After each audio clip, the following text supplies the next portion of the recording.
In their continuing quest to bring government spending under control, Wisconsin lawmakers are considering eliminating the state's prevailing wage law. Under prevailing wage, state bureaucrats decide what rates workers must be paid for public works projects. The state's current prevailing wage law acts as sort of a super minimum wage, where government sets wages often much higher than local wages when determined by fair competition in the free market. A recent study by the Wisconsin Taxpayers Alliance found this practice cost taxpayers an extra $300 million last year alone. In general, prevailing wages add 45% to the cost of a project, an extra cost borne by taxpayers. If we repeal prevailing wage, those are real dollars that go back to needed project, needed services, and ultimately to the taxpayers of the state. Wisconsin passed its prevailing wage law in 1931 to protect local companies from non-local competition.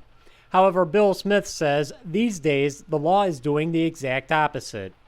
Everyone in this building, Democrat and Republican, supports the buy local movement because we all agree when we buy local, we support local small businesses who provide jobs, grow communities, and improve our quality of life.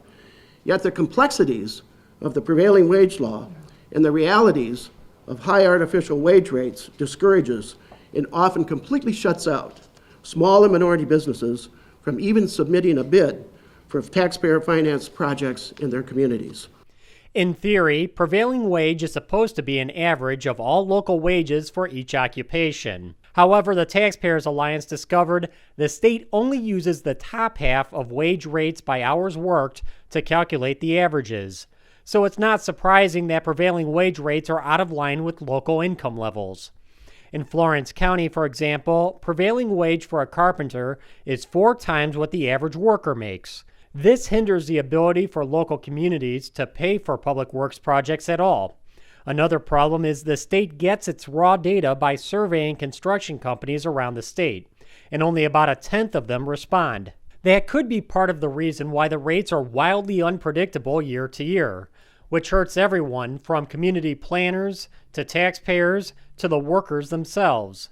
In Adams County, a carpenter can be making $45 an hour one year, and then $12 the next, and then $49 the year after that.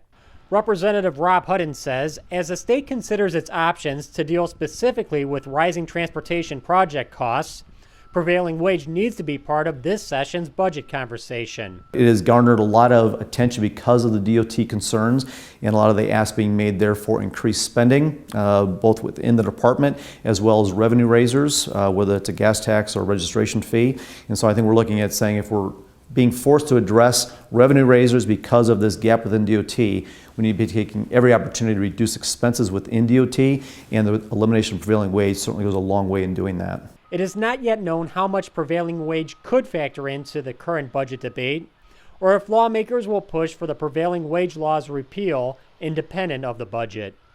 For the McIver Institute, I'm Bill Osmulski.